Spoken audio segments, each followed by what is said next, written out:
Hey y'all. So let's go ahead and dive into Daniel chapter 5, the breakdown. As always, we're going to start with the chapter context. So it says, the first four chapters of Daniel occur under the rule of Babylon's king Nebuchadnezzar. This chapter falls between his reign and where the Medo Persians, there we go, conquered in 539 BC.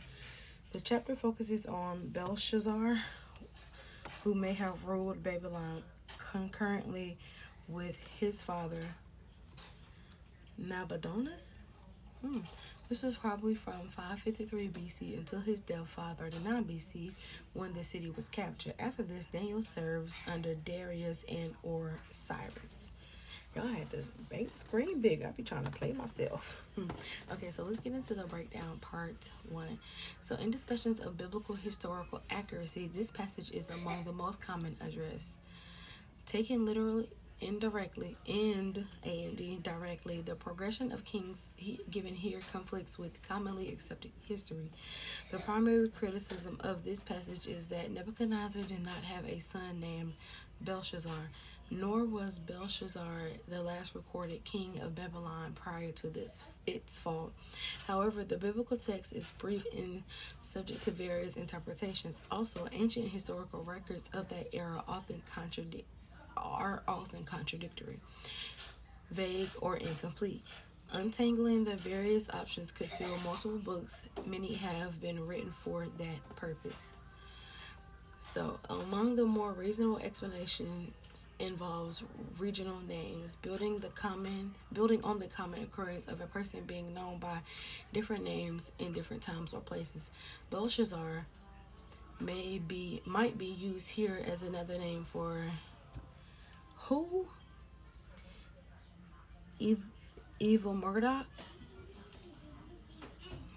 EvilMerodachch, clearly identified as Nebuchadnezzar's son and successor, and who was murdered after a short rule. Another option is that the chapter refers to Belshazzar, son of Nabonidus. I hope I'm pronouncing his name right. Nabonidus was the last king of Babylon. He left his son as regent of the capital city while he was on a journey, at which that time, the city was captured. Either of these implied Daniel's 5:30-31 summarizes the events between the end of this particular Babylonian ruler's life and the cementing of Darius and Medes' control of Babylon.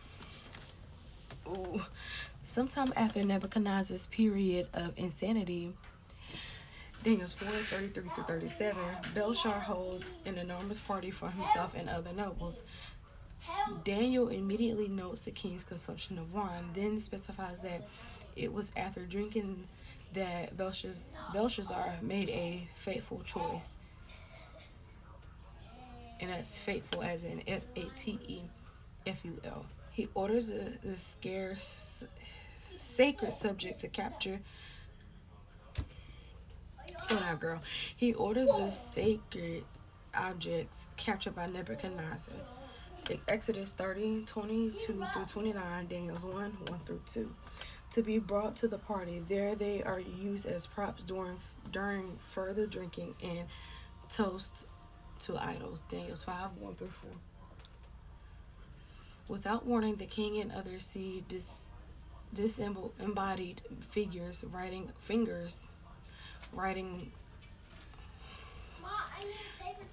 Go get one on the wall in a spot brightly lit by a lamp. Yes, ma'am.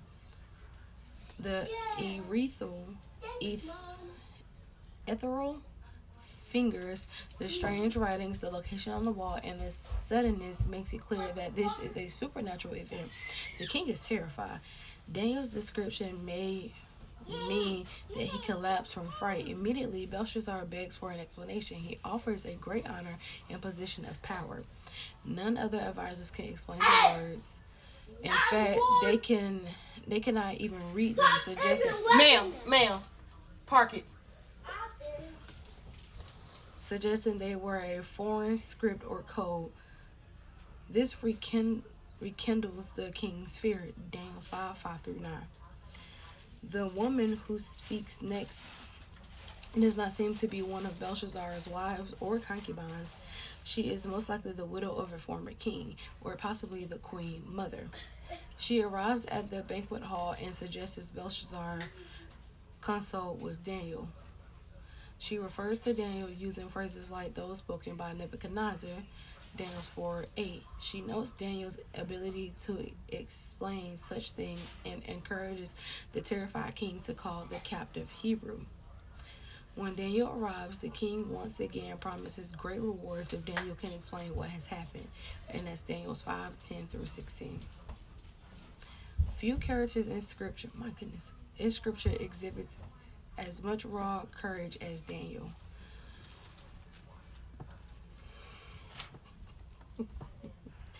As a captive of Babylon in a hall surrounded by nobles facing a king and likely nearing 80 years old, one might expect Daniel to cower and choose delicate words. Instead, he begins by rejecting Belshazzar's offer of payment.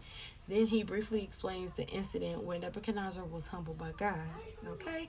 Daniel's 4:28-33. Daniel ruthlessly proclaims that Belshazzar, Nebuchadnezzar's descendant, has not learned the same lesson.